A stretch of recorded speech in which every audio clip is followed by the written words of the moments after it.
वैशाख मास में सुनी जाने वाली बांदरी की कहानी। एक राजा था। वह वैशाख माह में प्रतिदिन ब्रह्मा मुहूर्त में उठकर गंगा जी में स्नान करता था। राजा का आदेश था कि मुझसे पहले गंगा जी में कोई भी स्नान नहीं करेगा। राजा जब गंगा जी में स्नान करने जाते तो उन्हें प्रतिदिन शांत जल के स्थान पर हिलता हुआ हलचल युक्त जल दिखाई देता था। तो राजा को संदेह होता था कि निश्चय ही मुझसे पहले कोई प्रतिदिन गंगा जी में स्नान करता है। अतः राजा ने नदी के तट पर पहरादार बिठा दिए। गंगा जी के तट पर एक वृक्ष था। उस पर एक बंदरिया रहती थी। वे प्रतिदिन राजा के स्नान करने से पूर्व स्नान करके वृक्ष पर चढ़कर बैठ जाती थी।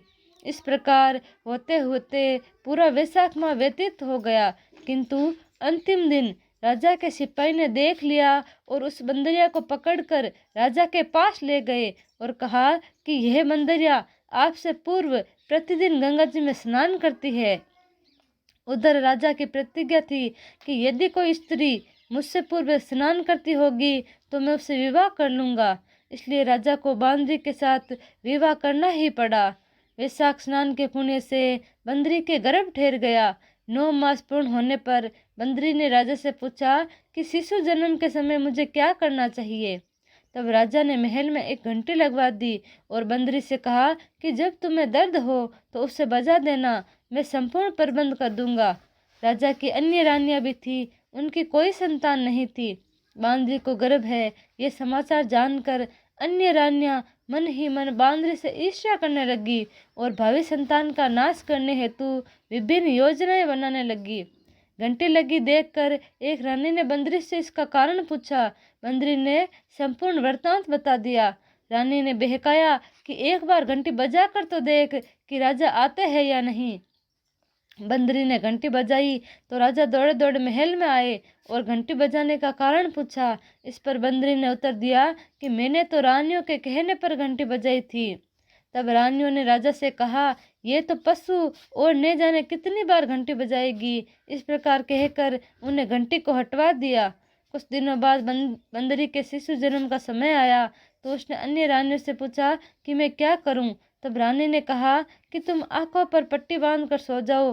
बंदरी के वैशाख माह के स्नान के पुण्य प्रताप के रूप में एक सुंदर पुत्र हुआ। शिशु के जन्म होते ही उसके रोने से पूर्व ही रानियों ने उसे एक टोकरी में रखकर दासी को दे दिया और आदेश दिया कि इसे नदी में बहा कर आओ, और उस शिशु के स्थान पर एक पत्थर रख दिया और राजा को भी कहलवा दिया कि बंदरी ने एक पत्थर को जन्म दिया।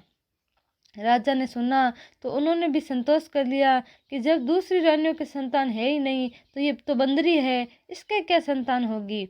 उधर दासी ने उस सुंदर शिशु को नदी में नहीं बहाकर कुम्हार के खंदेड़ में रख दिया। दूसरे दिन कुम्हार कुम्हारिन खंदेड़ में आए तो वहाँ एक सुंदर शिशु को रोते हुए देखा। कुम्हार कुम्हारिन भी निसंतान थे। उन्होंने उस शिशु को अपने लिए भेजी गई भगवान की भेंट माना और बड़े प्रेम से शिशु का पालन पोषण करने लगे। कुछ बड़ा होने पर बालक को ये ज्ञात हुआ कि वे रानी बंदरी का पुत्र है, जिसको रानियों ने मरवाना चाहा था। एक दिन वह बालक कुमार के बनाए हुए मिट्टी के हाथी घोड़े लेकर पनघट पर जा बैठा और दासियों को देखकर कहने लगा, आओ रे मेरे मिट्टी के हाथी घोड़े, पानी पियो। जब दासियों ने ये बात सुनी तो वे हंसने लगी और बोली, अरे मूर्ख, कभी मिट्टी के हाथी घोड़े भी पानी पीते हैं क्या। इस पर बालक ने कहा, कभी बांदरी के भी पत्थर जन्म लेता है क्या। उस बालक की ये दासियों ने जाकर महल में कही। तब रानियों ने दूसरे दिन विष मिलाकर लड्डू भेज दिए। ईश्वर की कृपा से लड्डू गोंद और बादाम के हो गए और उन लड्डू को खाने से उस लड़के की मृत्यु नहीं हुई। ये समाचार दासी ने रानी को कहा और रानी ने राजा से कहकर कुमार को देश निकलवा दिया। कुमार वन में रहने लगा। तत्पश्चात अगले वर्ष चित्र माह में माता गणगौर के पूजन का दिन आया तो वे बंदरी का पुत्र 108 करवे और 108 गोली लेकर तथा घड़े में पानी भरकर बगीचे के बाहर बैठ गया। उधर राजा की ओर साहूकार की पुत्रियां गणगौर बनाने के लिए मिट्टी लेने के लिए आई तथा बगीचे में खेलने और झूलने लगी। इस कारण कुछ समय बाद उन्हें प्यास लगी। तब उन्होंने उस बंदरी के पुत्र से जल पिलाने के लिए कहा तो उस बालक ने उत्तर दिया कि मेरे पास एक गोली है, उसे खाते जाओ और मेरी चारों ओर फेरी लगाते जाओ। तब मैं उन्हें जल पिलाऊंगा। इस पर पहले तो कन्याओं ने मना किया, किंतु प्यास तीव्र होने के कारण मान गई। इस प्रकार गोली खाने और उस युवक के साथ फेरे लेने से वे गर्भवती हो गई। बाद में जब उनके माता पिता को ये ज्ञात हुआ तो वे सभी कुमार के पास आए और संपूर्ण वृत्तांत सुनाया तथा उन्हें कहा कि तेरे पुत्र ने हमारी कन्याओं से विवाह किया है, अब तुम्हें इन्हें अपने पास रखना होगा। तब कुमार ने निर्धन होने के कारण असमर्थता व्यक्त की। दो कन्याओं के माता पिता ने बहुत सारा धन देकर अपनी कन्याओं को कुमार के घर विदा किया और कुमार के घर 108 बहुएं आ गई और कालांतर में उनके 108 पोते भी हो गए। कुमार ने समस्त नगरी को भोजन हेतु निमंत्रण दिया और राजा को भी बुलवा दिया। राजा के यहाँ से रानी बंदरी के अतिरिक्त सब भोजन हेतु पधारे। तब राजकुमार राजा की आज्ञा लेकर बंदरी को लेने रथ पालकी लेकर गया और लाकर सभा में सबसे ऊंचे स्वर्ण आसन पर बिठाया। राजकुमार ने अपनी सभी पत्नियों को समझा दिया कि बंदरी मुझे जन्म देने वाली माता है। एक बहू रानी बंदरी के चरण स्पर्श करती गई और एक एक सोने का सिक्का और पोते को गोद में देती गई।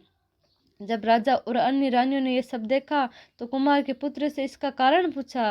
रानियों को तो संदेह होने लगा कि ये अवश्य ही बंदरी का पुत्र है, इसलिए रानी और रूठ कर राजा को कहने लगी कि कुमार के पुत्र ने हमारा अपमान किया है और बंदरी का सम्मान किया है, अतः हम लौट कर जा रही है।